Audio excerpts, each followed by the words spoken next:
Kiss My SaaS is the podcast for the modern MSP. Together with industry experts, peers, and all-star guests, we're here to tackle the realities of building a future-proof MSP cloud business with no filter. Each episode is packed with real-life stories, insights, and advice to ensure you can do more. So what are you waiting for? Let's get into it. Welcome, everyone. My name is Craig Weir, host of Kiss My SaaS, the podcast for the modern MSP. I'm based in Toronto. I've been in the channel for the past 20 years, and I manage the global cloud portfolio for Ingram Micro Cloud. In this episode, we're talking about customer success. Now, improving our experience is likely one of the key driving forces behind digital transformation. Whether the focus is to improve operations, automate manual tasks, or create new omni-channel offers, it all adds up to serving our customers or our customers' customers better. And if that transformation effort doesn't have the potential to positively impact efficiency, consistency, scalability, and experience, then digital transformation projects wouldn't be moving ahead with such a speed and force. So we need to ask ourselves, is this solving a problem or creating a new one? Well, this week we have two exciting guests to help tackle this topic, both whom have customer success in their job titles. First, we'll explore our approach to customer success and how it relates to our own digital experience with Eric Gitter, Executive Director of Customer Success. And then we'll move on to a broader view from one of the world's largest cloud providers with Matt Hall, Worldwide Director of Customer Success and Strategy at Microsoft.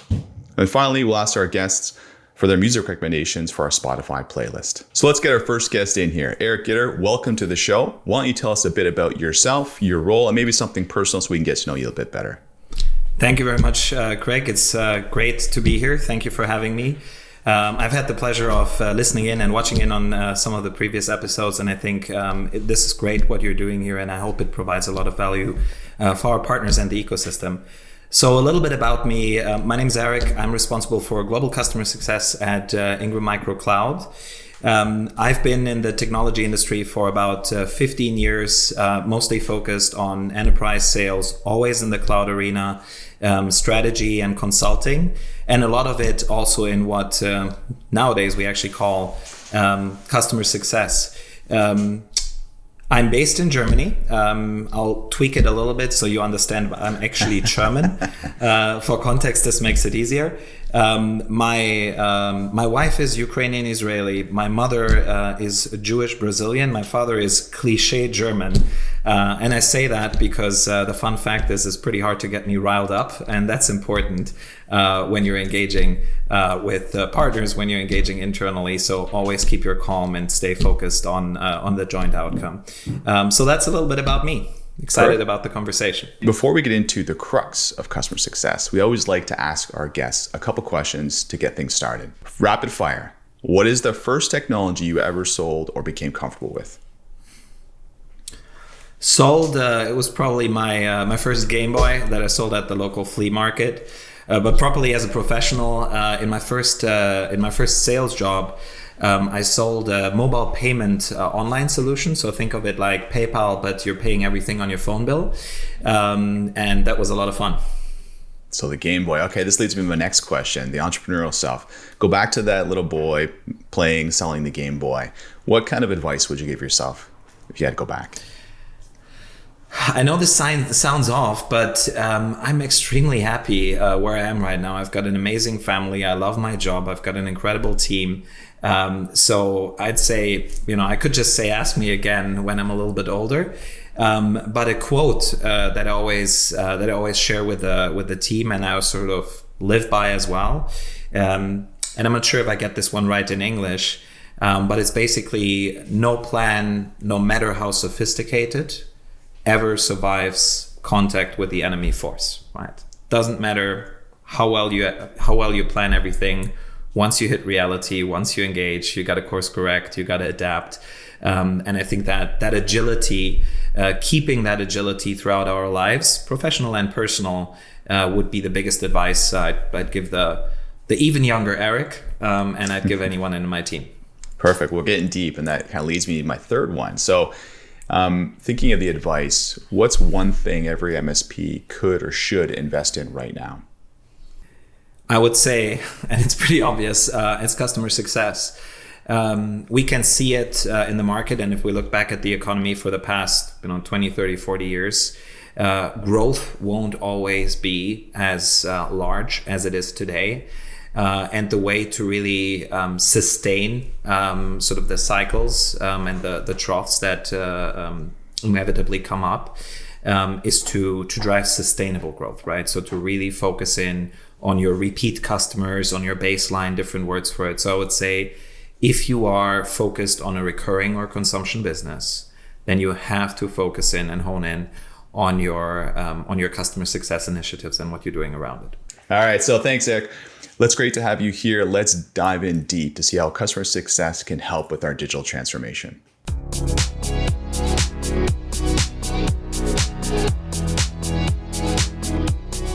Eric, as I mentioned in the intro, we're here talking about customer experience, including the technology, products, services, but also the people, the soft skills, and the culture required to make this a success.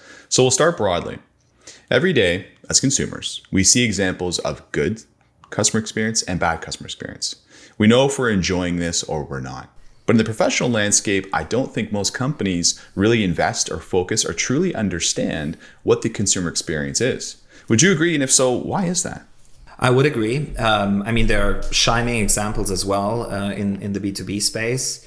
The first thing that's fairly hard in that space is you tend to separate the product experience, whatever is the product you're selling, could be service as well, and making sure that delivers on whatever is the expectation. So that's the experience with it. And you tend to neglect the actual experience that your customer, be it a business or a consumer, has with you as a company, as a team of talents. So that's the first piece. That separation between where you focus and focusing on both requires a very different approach. In a way, it's easier because it's much more factual to get experience with a product or a service right than to get experience in an engagement, especially today. You mentioned it in the introduction, in an omni-channel engagement where not every touch point that customer is going to have with me is going to involve people. It's going to go from online self-serve to people to interactive with technology, and crafting and measuring that experience or that total experience is very hard. That's the first bit, but we love hard things. So the second challenge that you tend to have is businesses are, and especially nowadays, really focused on growth and focused on the money. That's the easiest thing in the world to measure, and you tend to have this in most companies, right? You look at the quarter end results or annual results. That way. And so any initiatives or key focus areas in the company that get attention tend to be fairly directly correlated to that financial outcome. And it's significantly harder to build that very clear connection and correlation between an improved experience and the financial outcome. So that's one of the reasons that you see a lot of companies, shying away from it or thinking of it last is maybe a better way to say it, because it's just not as easy to correlate. So it's a much more longer term effect that you tend to see. And then the other excuse that you get is that is a lot, that type of experience with you as a company is a lot more subjective than the experience with your product or your service. Okay, and to help set the scene, your title is Executive Director of Global Customer Success. What does that mean? Like, what's the impact that your team specifically has on our business and our customers' business? Customer success, platform success, modern support, and then we've got two organizations, two teams that sit behind the teams. These three teams and basically empower them to get better and better and provide more and more value to our partners, be it with data, be it with automation, and so forth. So that's the explanation of how we're set up globally. Now, how does this benefit the partners? Now, the first piece is it significantly eases the engagement with us with Ingram Micro Cloud, because effectively our resellers have a single point to raise issues to, no matter where they are. They have a single point to work on technology and integration, and they have a single point that understands them holistically as a business, no matter the vendor or the practice or the domain. So no matter whether it's related to Microsoft, AWS, Google, whether it's related to cybersecurity infrastructure as a service, they have a single person that is not biased, that is essentially centric around them versus around a practice or a domain. So that has helped a lot. Again, take time out of that engagement, purely the engagement, and focus much more on the business. The other pieces, and we've gotten a lot of really, really great feedback around the globe, is those teams provide those partners with a completely new lens that they can look at their business with, including the data that we give them, right? So many MSPs today, in fact, most, do not track their business between let's say, a baseline, a recurring baseline, and then that pure isolated net growth. So the way to look at that baseline, how it's operating, whether it's profitable, how concentrated their revenue is over how few or how many customers, provides them with a very different set of data to make, I would say, very good and fast decisions on. So that team helps them, consults them, and basically has the mission to get our MSP partners to the point where they can easily and efficiently build a customer success practice. And then really it's about a compound effect. The better we are able to help our partners sustainably keep and grow their baseline, the more their actual growth and their revenue will compound over time. And we've seen great effects, but I'm sure we're going to get into some of the metrics later around the partners that are engaging with us there. Perfect, Eric. And we're throwing a lot of terms around here. So what's the difference between customer experience versus customer success? I would say the simplest way to explain it is that customer experience measures more of a feeling and an effort, and customer success measures more realization of outcomes, very concrete outcomes. That's the easiest way to say it. So experience, feeling, effort, success, outcomes. Okay, so we're talking about measurements. Let's jump into KPIs. What are some of the metrics or KPIs that companies should be using to manage and track their performance? Basically, how do we know if we're doing a good job? We're doing a good job in customer success. There are a couple of metrics that the market will know, but some that really are prevalent now in the direct space, but not so much yet in the channel. The first one is pretty clear. It's renewal and retention rate of the existing base. But the new lens and the metric to look at is gross retention, which is a much, if you will, much harsher view of what exactly was there before and exactly how much is still there. The second metric that is an absolute best practice to track and first to analyze is NRR or NDR. Same thing, net revenue retention, net dollar retention. Then something I would also suggest is a good starting point, especially for our MSPs, is utilization. So specifically of the product or service they sold, exactly how much of that is utilized at different points in time throughout the life cycle. And then last, which is not just a support metric, is that move from CSAT, customer satisfaction, to customer effort score, which is becoming more and more prevalent in the market and is also a way that we measure ourselves. It's less touchy-feely because you can love an interaction but still churn and still leave, right? Mm-hmm. You don't feel satisfied with the effort you had to go through it, even if the result was satisfactory, right? So that customer effort score, I'd say, is that fourth metric to look at and see, are we continuously decreasing the effort of any interaction that our customers have with us? That's the way many of the biggest tech consumer companies shine today. Take Uber as an example.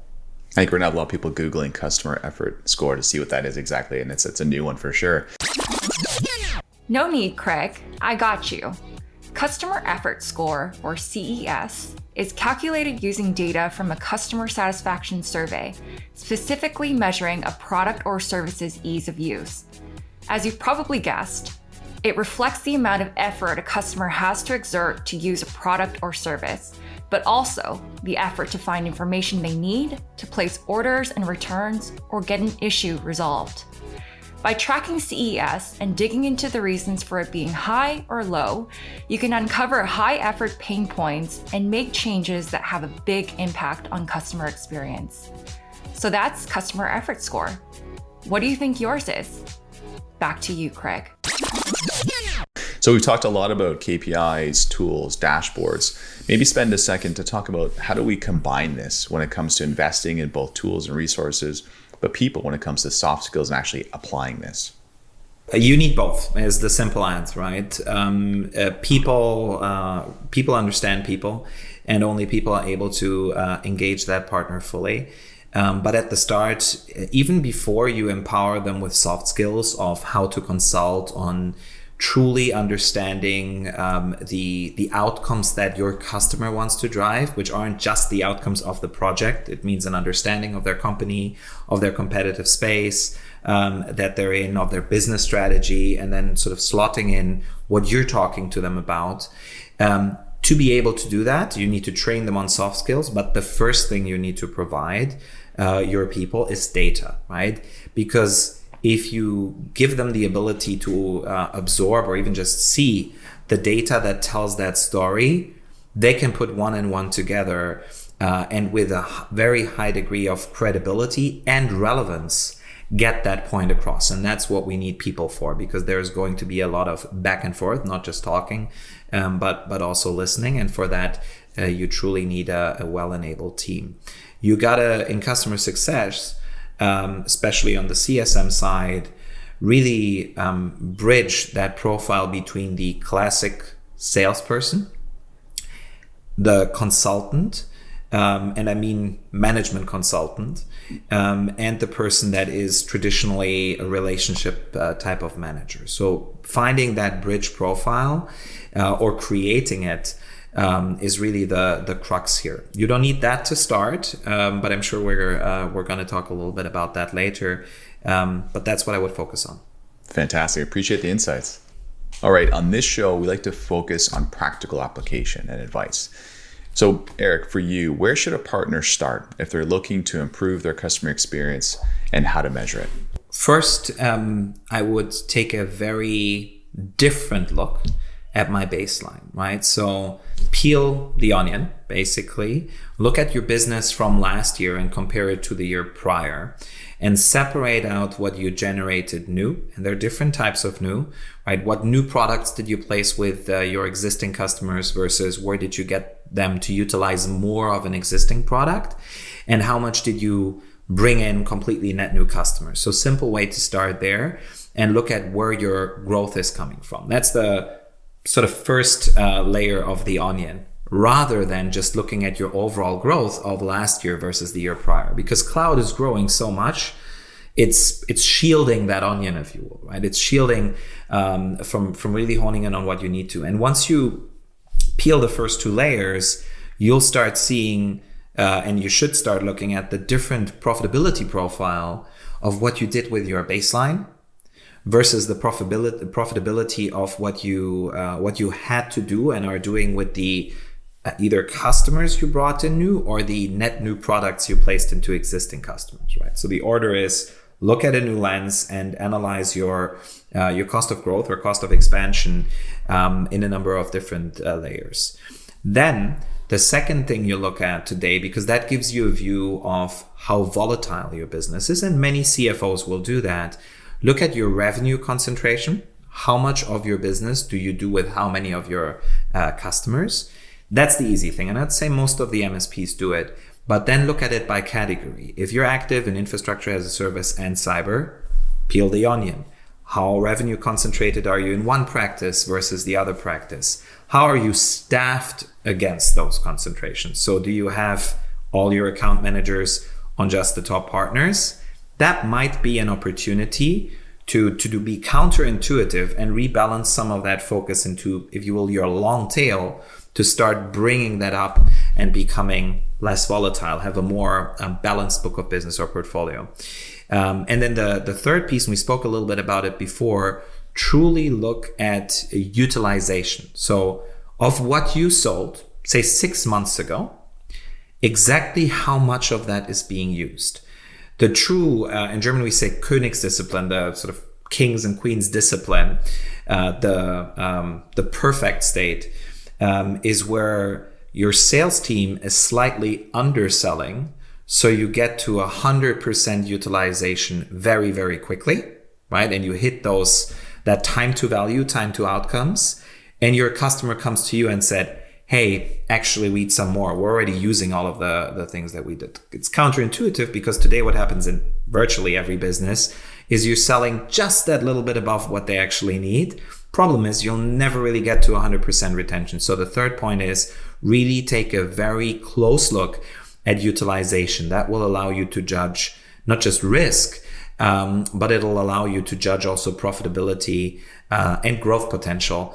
Because if you're at 50% utilization, but you're already collecting the money, most of your growth is going to come without actually generating more money. Perfect. And Eric, back to your analogy of peeling the onion, we all know what happens. You're going to be crying. So it's either crying tears of happiness or sadness, depending on what the outcome is. Okay, so as we wrap things up, hopefully everyone's still with us and leaning in just as much as I am. But if you had to pick one thing, what's the one biggest thing an MSP should do immediately to make the biggest impact on their customers' experience and their journey throughout this? Reduce time to value and measure it, right, with the thing that you sold them. That's high level.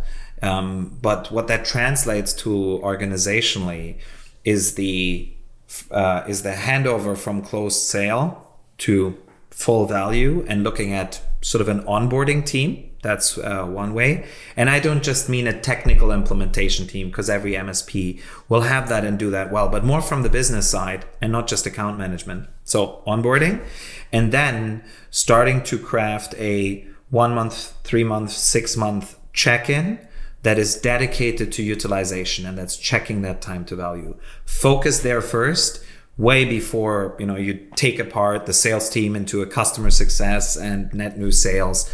That's the place to start. Perfect. Eric, thank you again for your positive insights and your outlook on this. We're going to circle back with you at the end of the show where we go through the playlist selection.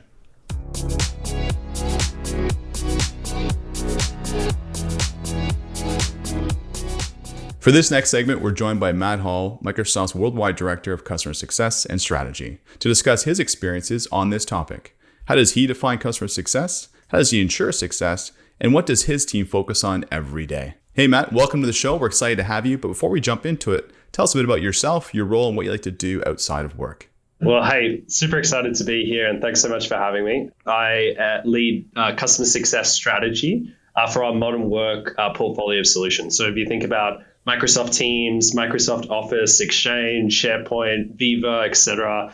And so really exciting scope, and I definitely love my job and working with customers and partners every day to make sure that people are getting value out of the solutions they purchase from Microsoft. But outside of work, I live near the beach, and I love the beach and the outdoors. I'm a bit of an introvert, and so I love going for walks and love spending time with my 2 little puppy dogs that make my life fun, fantastic, and sometimes very irritating. And so, yeah, it's a varied life. I actually live in Sydney in Australia, and I manage a team that's a global team, many people who are based in the States, and then a couple people that are based in Europe. And so living the hybrid work dream.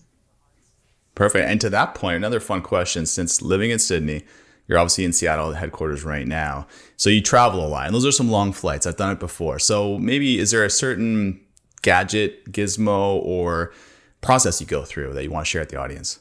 17 hours is a long time to spend on a flight, and so I would not recommend it for anyone. The human body is not supposed to go through that much travel.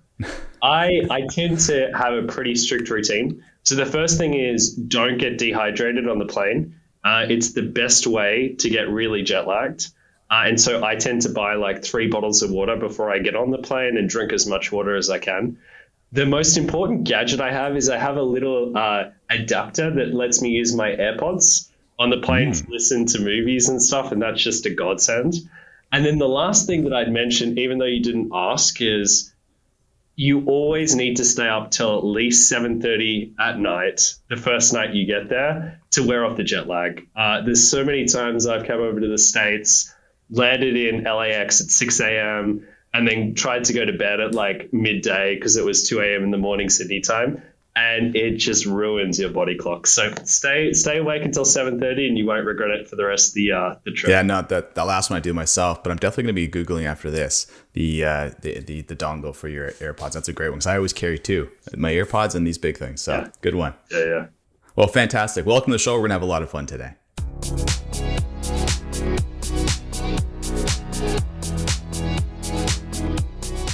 So this podcast is all about customer experience in digital transformation.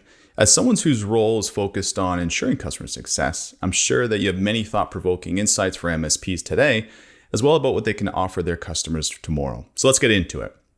Matt, how would you define customer success? And how do you identify the changes that are needed to drive it? Yeah, it's a really good question. So I simply think about customer success as being a customer achieving the goals that they set out to achieve when they purchase the technology at the start of the sales process. But getting there is not necessarily simple. And there's a lot of learnings that people have as they mature their customer success practice. The way I like to think about it is building a really good understanding of the industry that the customer is in and the business challenge that's associated. The persona that the customer has that's trying to get value out of the solutions that they purchased, and then also the existing process that's in play. And deeply understanding across these three kind of different pillars, what's the customer trying to achieve, what's the business challenge they're trying to solve, and making sure as the customer is setting their goals they want to get out of their solution, that they're aligned to solving the real challenge that exists across these three different vectors, and that the solutions that people put on the table are able to address those different challenges. Okay, and then speaking of challenges, what about the skill sets required? What are the ones that are required today, and have they changed over the years? And if is there something maybe new or a new approach that you'd want to add to that?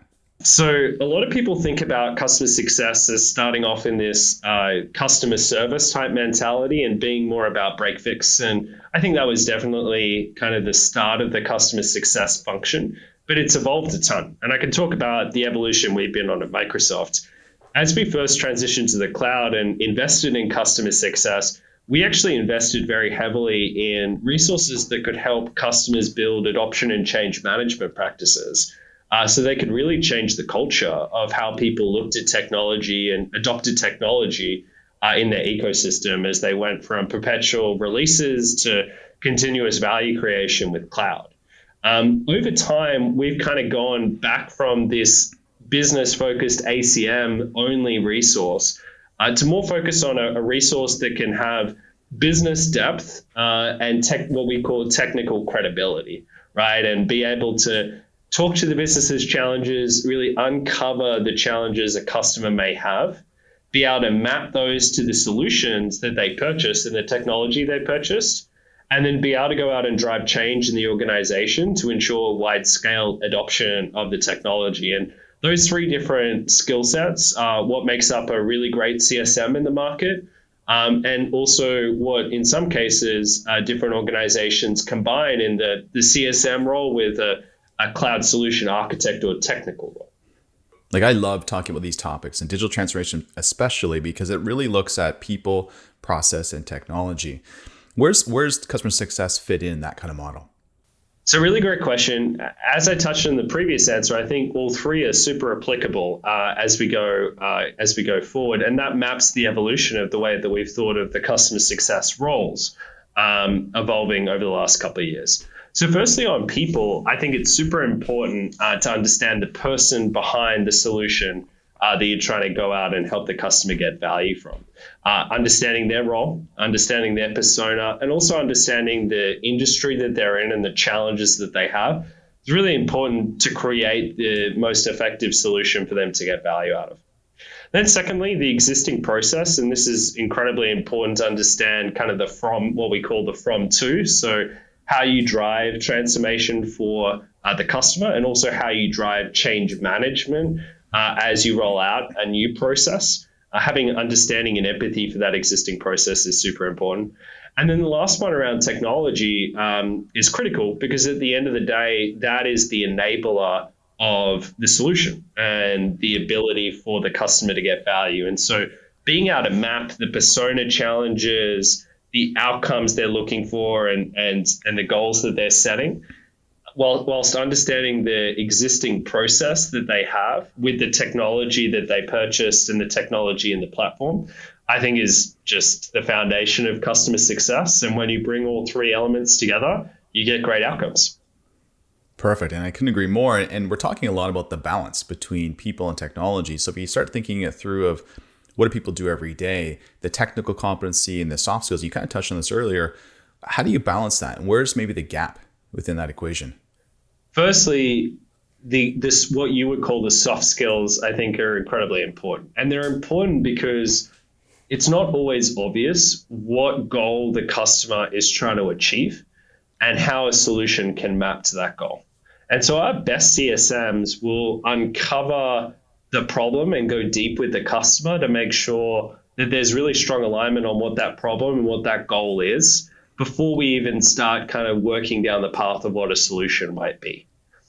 On the technical side, it is important for what we call to have technical credibility so that you can take the problems and map it to the solutions or the product and tech that has been put on the table. And so the mixture of both those skills is super important. And in big enterprise deployments, it's actually super critical to have really good depth across both vectors. When we think about where the gap exists today in the market, usually a candidate that comes through a recruiting process will have one or the other, but doesn't necessarily have depth in one and credibility in the other. And so the candidates that we look for are well balanced across both. And have a baseline of technical depth, but have really strong skills on the softer skills or business acumen side, which is super important, as we've talked about. So Matt, earlier I was talking to Eric about the same thing, but your team is really focused on increasing value consumption. And how do you know if it's actually working when it comes to success, and where do you identify the most opportunity and how to move forward? So we start off by thinking about customers that are really kind of getting very clear on the goals that they want to achieve through utilizing the solution. And we look at different activities that are really good indicators of that, like execution of envisaging workshops, et cetera, with customers. Then we'll look at deployment plans and making sure that we've got the right plans in play to go out and help customers to get value out of the products that they purchase once they've aligned on a solution and a goal that they want to achieve with that solution. And then what we look at is increase in what we call monthly active users of our technology, and really seeing kind of the adoption curve increase over time, and making sure that customers are experiencing some virality of the solution that they've designed to solve their problem. And finally, what we look at is thinking about how all those usage goals that we've driven with the customer then relate to a better monetary outcome with the customer over time. And there we look at the lifetime value of the customer and track that that's going up as an indication that they're getting value out of the solutions that they purchase, because the hypothesis that a customer is only going to spend money on something that they're getting value of is getting more and more true in the cloud world. Perfect, Matt. I couldn't agree more. And for someone who's always YouTubing ways to get better at Excel and do an if-then statement, I definitely agree with that one for sure. And for your point of view, working with a ton of MSPs every single day, what are maybe 3 things they can do today to improve customer success? You need to break it down because not all MSPs are going to be at the same stage of investing in a big CS practice and going out and driving that at scale with their customers. So my first one is to start small. If you don't have a CS rep or you don't have a CS practice today, you don't necessarily need to jump straight to hiring a resource that focuses on customer success. Instead, think about how you can apply the CS mindset or methodology to some of your existing customers to make their experience better. So one thing that I think about is how do you take the next 5 deployments you do and make them 20% more efficient by getting a really great understanding of the process and automating areas of friction that the customer has? Or how do you think about having 3 really great change management plans that you put in play with some of your biggest customers to ensure that they're getting value out of the solutions they've already purchased with you, and that value can really permeate throughout the organization as it goes through.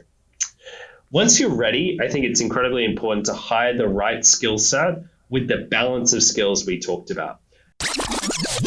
Change management Don't worry, Craig. It doesn't mean replacing all your managers with new ones. Hopefully, if you get change management right, you don't have to replace any of your managers at all. Change management means managing change. It describes a systematic approach to dealing with transformation or transition in your business, whether that's a change of strategy, goals, processes, culture, or technology. Change management helps make that smoother with training, planning, and communication to support employees and leadership to adapt and to make sure that the customer experience stays seamless throughout. So having someone who can have that business conversation and truly identify the business driver and the business goal with the customer, and then map that to the technology that you have in your portfolio and you've sold to the customer is really important with some sense of credibility. And so make sure that you have that balance and the skill. And then where there's deficiency, train that person to develop kind of either that technical depth or that solution sales mindset or solution skilling mindset with the customer. And then the last kind of piece of advice that I give you is create repeatability in your process. It's the only way that you're going to be able to drive customer success at scale across your customers. And so think about each of the different kind of stages of customer success as you're building your function and work out how you can create repeatability and consistency at scale across your CS function. Now, those are some great suggestions. And I think to your point, you don't always have to go big. If you're starting out and you don't have the money or the people, just start small, right? Even just doing a survey to your customers for the first time, if you've never done it before, to get a baseline of where you kind of stand. So those are some great points. And then maybe some fun to end the Q&A. Any kind of interesting, we'll say, experiences you've had with some of your deployments or customers that maybe didn't go so well? Plenty, and I'm sure that everyone on the call or everyone listening to the podcast has probably had a very similar experience. I'm not going to name names, but I think one experience I had, probably 6-7 years ago, I was doing a presentation to a customer about the reliability of Skype for Business, and we were doing a hybrid presentation. And ironically, Skype for Business just crashed, I think, 10 times during an hour-long presentation, which was not necessarily fantastic for the message I was trying to deliver to the customer. But, we learned, and all of that learning that we got on Skype for Business, we applied to Microsoft Teams, which is an infinitely better product. And so I can confidently say those experiences created better outcomes for customers, but it definitely was a bit of a disaster at the time. I can imagine. I'm sure maybe the customer was maybe laughing, but I'm sure you weren't.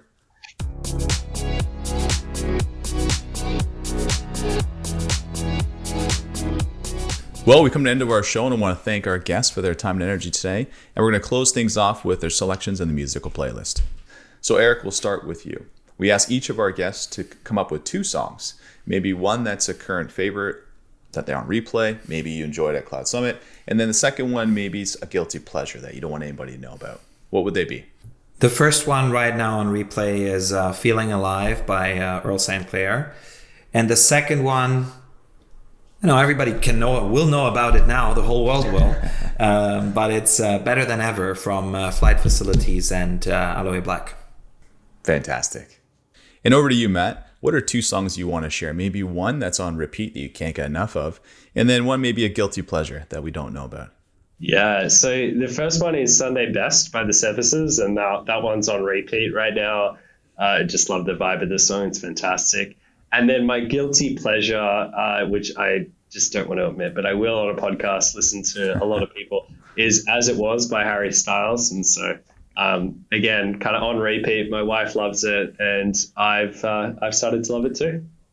So thank you so much. We're building the Kiss My SaaS playlist, and you'll be available in the description of the podcast. I want to thank my guests, Eric and Matt, for sharing their knowledge, their experience, and their time. I want to thank our listeners, more importantly, for joining on this journey with us as we do something a little bit different to share our insights. And I hope you can join us next time on Kiss My SaaS, the podcast for the modern MSP. Make sure you subscribe to the podcast to get notifications for when the next episode is available. Until then, it's been great seeing you, and we'll catch you next time.